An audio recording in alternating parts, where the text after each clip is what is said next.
What happens when a hero is told he doesn't belong at his own son's milestone moment?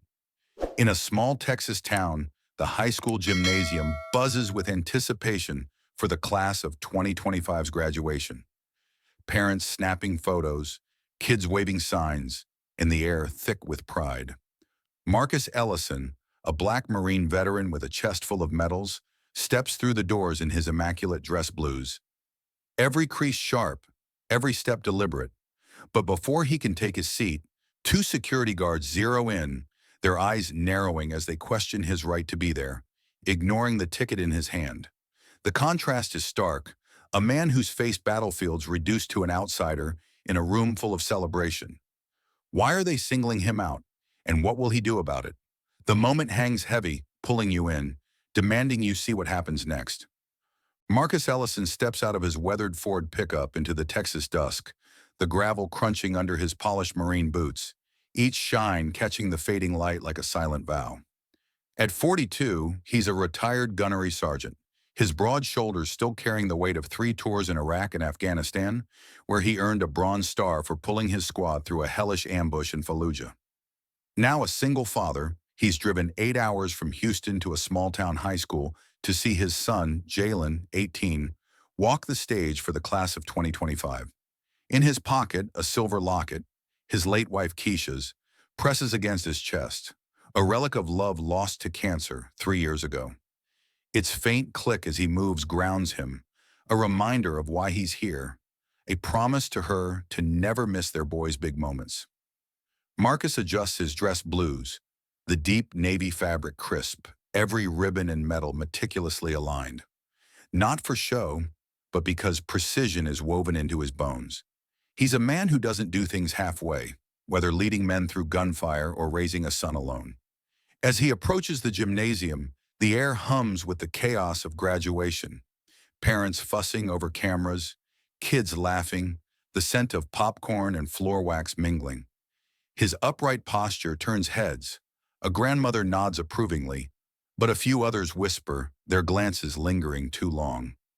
Marcus knows those looks, ones that question his place, that see his black skin before his uniform, his pride before his pain. He's faced them before, at gas stations, in boardrooms, even on base, where a young officer once assumed he was support staff, not the man running the show. He carries the ticket for the family section, printed and creased from the journey, but the weight of his history feels heavier. Missions where he dragged wounded brothers to safety, nights teaching Jalen to tie a tie, mornings praying Keisha could see them now. Inside, the gym is a sea of folding chairs and banners. Class of 2025 in bold letters above the stage. Marcus scans for Jalen, spotting him in the student lineup, lanky with his mother's sharp eyes, adjusting his cap nervously. A smile tugs at Marcus's lips. 18 years, gone like dust in a desert wind. He remembers holding Jalen as a newborn, still in fatigues, fresh off a flight from Baghdad, Keisha laughing through tears at his dirt-streaked face. That memory anchors him as he moves toward his seat, but 2 security guards step into his path. Their badges glint under the fluorescent lights, their faces tight with suspicion. "Can we see your ticket, sir?" one asks, voice clipped, eyes barely meeting him. Marcus hands it over, calm, but the guard barely glances at it, muttering about reserved seating. The other guard shifts, uncomfortable, but doesn't intervene. A few parents nearby pause, some offering small smiles, others whispering, their phones tilting slightly. Recording, maybe, or just curious. Marcus stands taller, his presence a quiet command. But the guards don't see it. They see a black man in a uniform they don't trust, not the hero who's earned his place 1,000 times over. The moment stings, not because it's new, but because it's here, at Jalen's graduation, where he should be just a father, not a symbol. His hand brushes the locket, grounding him again. He's used to this, being underestimated, overlooked, his medals invisible to those who choose not to see. But today he's here for Jalen, and no one will take that from him. The guard's voices sharpen, drawing more eyes, and Marcus feels the familiar ache of being both too visible and not seen at all. Yet he remains still, his silence louder than any protest, his dignity a shield. Somewhere in the crowd, unseen for now, others watch. Men who know exactly who Marcus is, ready to stand when the moment calls. Marcus Ellison settles into a wobbly plastic chair in the family section of the Elmridge High Gymnasium, the hum of the class of 2025 graduation swirling around him, parents adjusting cameras, kids waving from the stage, the air thick with anticipation and the faint smell of popcorn. His dress blues are pristine, his ticket clutched firmly, but before he can fully absorb the moment, two security guards approach, their boots scuffing the polished floor. Carter, stocky with a buzz cut and a tight jaw, leads the charge, his eyes narrowing as he demands, "Ticket, sir?" Marcus hands it over, his voice steady. "Right here, third row, family seating." Carter barely glances at it, his tone sharp. "This section's reserved. Are you sure you're in the right place?" The question isn't about logistics.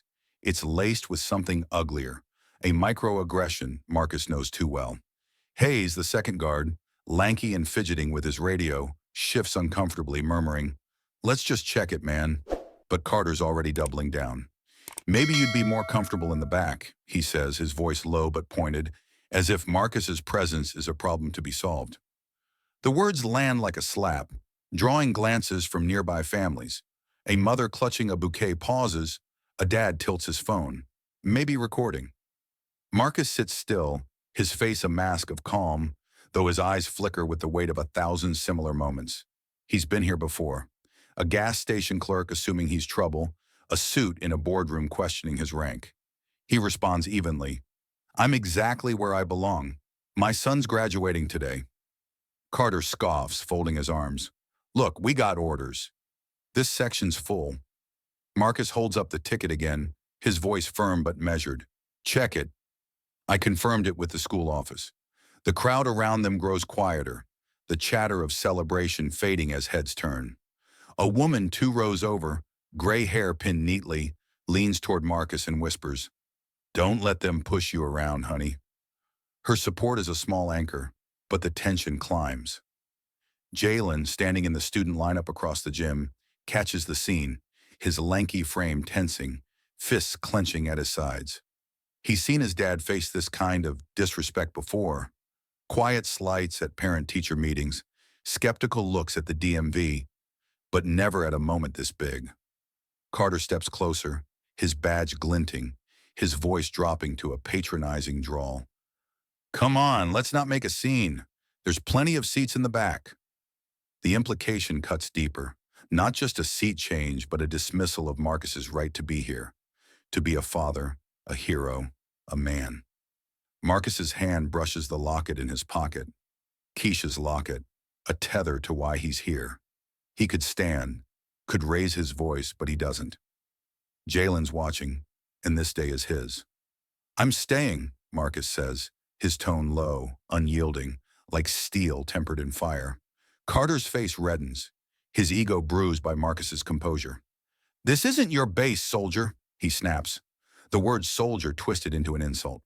"Don't make this harder than it needs to be." The gym hushes further, the sting of the words rippling outward. A little girl in a frilly dress stops fidgeting, her dad lowering his camera, frozen mid-zoom.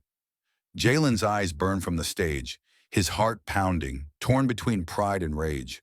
He wants to shout, to cross the gym, but he knows his dad's strength, knows this stillness is power, not surrender. Hayes shifts again, muttering into his radio. "We got a situation here," but Carter's not backing down. He leans in, his belt brushing Marcus's knee, his voice a hiss. "You're holding up the ceremony. Move, or we'll move you." The threat hangs heavy, the air tight with anticipation. A few phones are definitely recording now, their lenses catching the standoff. The woman beside Marcus shakes her head, muttering, "This ain't right." Another parent, a man in a polo shirt, nudges his wife, whispering, "What's going on over there?" The tension is a living thing, coiling tighter with each second Marcus refuses to budge. His face remains calm, but his eyes hold a storm, memories of Fallujah, of dragging his squad through gunfire, of Keisha's smile when he came home alive. He's faced worse than this, but the sting of being reduced to an intruder at his son's graduation cuts deep. Carter's hand hovers near his radio, a subtle power play, but Marcus doesn't flinch. "You've got my ticket," he says, voice like a blade, "and I've got my son to watch. Do your job and let me do mine." The words are simple, but they carry the weight of a man who's earned his place in ways Carter can't imagine. Hayes glances at the ticket finally, his face paling as he sees it's legit. But Carter's too far gone, his pride locked in. "Last chance," he says louder now, drawing more eyes. The principal, a woman in a navy blazer, notices the commotion from the stage, her brow furrowing as she whispers to an aide. Jalen shifts in line, his classmates glancing at him, sensing the shift in the room. A girl beside him whispers, "That your dad?" Jalen nods, his jaw tight, pride and anger warring inside him. He's seen his dad's medals, heard the stories, bits of them anyway, the ones Marcus shared about loyalty, not bloodshed. Now watching this, he feels the weight of what his dad carries, what he's always carried. The gym's energy shifts, the crowd no longer just watching a ceremony, but witnessing a standoff. Marcus's stillness is a beacon, drawing respect from those who see it for what it is. Dignity under fire. Carter's voice rises again. "You're making this a problem." Marcus meets his gaze, unflinching.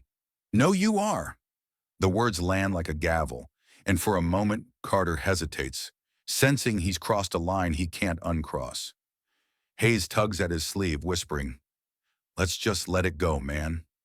But Carter's ego won't bend. He steps closer, his shadow falling over Marcus, and the room holds its breath, waiting for what comes next. Somewhere in the crowd, unseen for now, 6 men watch. Men who know Marcus's worth, men who've bled beside him, men ready to stand when the moment demands it. The gymnasium's air grows thick as Carter looms over Marcus Ellison, his hand twitching toward his radio, his voice a low growl. "Move now, or we'll make you." Marcus sits unmoved, his dress blues crisp, his gaze steady, the weight of Keisha's locket grounding him as Jalen watches from the stage, fists clenched. The crowd's murmurs fade, phones tilting to capture the standoff, the tension coiling like a spring. Then a soft click echoes. The gym doors swing open, barely noticed at first.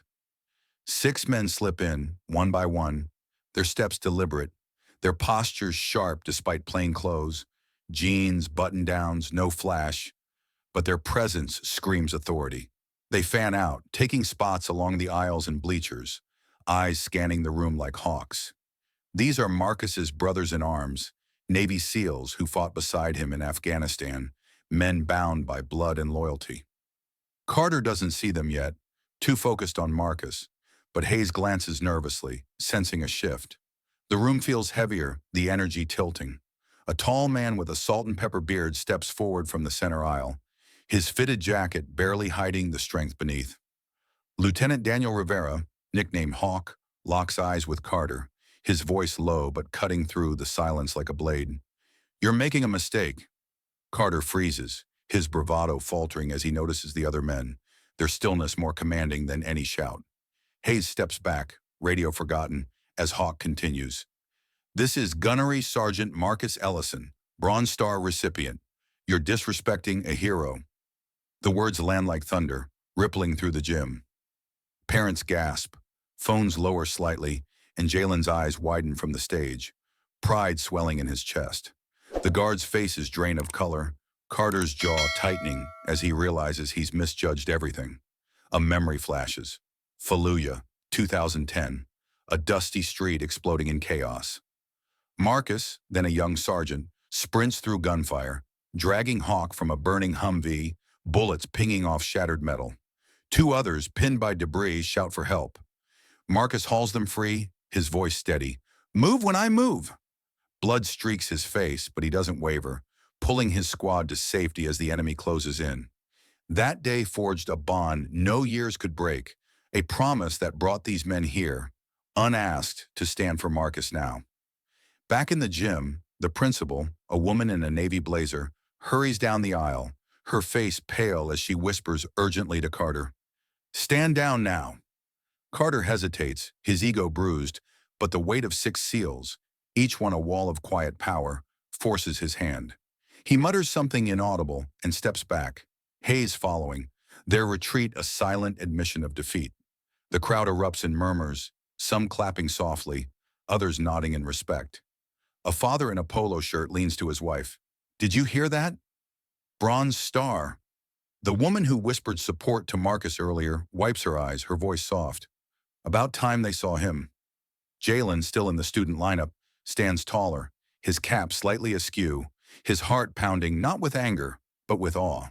He's heard pieces of his dad's stories, medals in a wooden box, a folded flag on the shelf. But seeing these men, these warriors rise for his father makes it real. The principal approaches Marcus, her voice trembling. I'm so sorry, sir. This shouldn't have happened. Marcus nods once, his face unreadable. Just let me watch my son. His words are simple, but they carry the weight of a man who's fought harder battles than this. The SEALs remain standing, not posturing, just present, their silence louder than any protest. Hawk steps back, his eyes meeting Marcus's for a brief moment. A nod, not of thanks, but of recognition, a shared history no one else in the room could fully grasp. The gym's energy shifts, the tension easing but not gone, replaced by a quiet respect that blankets the crowd. Jalen's classmates glance at him, one whispering, "Your dad's a badass." Jalen doesn't reply. He doesn't need to. The ceremony resumes, names called, applause rising, but every clap feels charged now, as if the room itself is apologizing. Marcus sits, his focus back on the stage, on Jalen, the reason he's here. The guards slink to the back, their authority dissolved, and the moment belongs to Marcus. Not because he demanded it, but because his truth, and the men who carry it with him, made it undeniable. The gymnasium settles as Carter and Hayes retreat to the shadows, their radios silent, their authority undone by the quiet power of 6 Navy SEALs standing sentinel. The ceremony rolls on, the announcer's voice steady as names echo through the class of 2025 graduation. Marcus Ellison sits, his dress blues immaculate, his eyes locked on the stage where Jalen, his son, waits in line, cap slightly tilted, red and white honor cords draped over his gown. When Jalen's name is called, Jalen Ellison, the crowd erupts, applause thundering louder than for any name before, fueled by a newfound respect for the man in the third row. Parents stand, some whistling, others wiping tears, as Jalen strides across the stage, shaking the principal's hand, his diploma a beacon of his future. The SEALs, still on their feet, clap in unison, a silent salute that speaks louder than words, honoring both father and son. Jalen's eyes find Marcus, and a small nod passes between them, pride unspoken but unbreakable. As the ceremony ends, the gym empties, balloons bobbing, families laughing, but Marcus lingers, soaking in the moment. Outside, the Texas sun burns low, casting long shadows across the parking lot, where Marcus and Jalen meet near the flagpole. Jalen, gown half unzipped, diploma in hand, looks at his dad, his voice tight. "Why didn't you fight back, Dad? They disrespected you in front of everyone." Marcus rests a hand on Jalen's shoulder, the weight of Keisha's locket steady in his pocket. "Strength isn't in shouting, son," he says, his voice calm but deep, like a riverbed. "It's in standing your ground with dignity. They saw who I am, and that's enough." Jalen nods, chewing on the words, his anger softening into understanding. Marcus's gaze drifts to the horizon, his mind turning inward.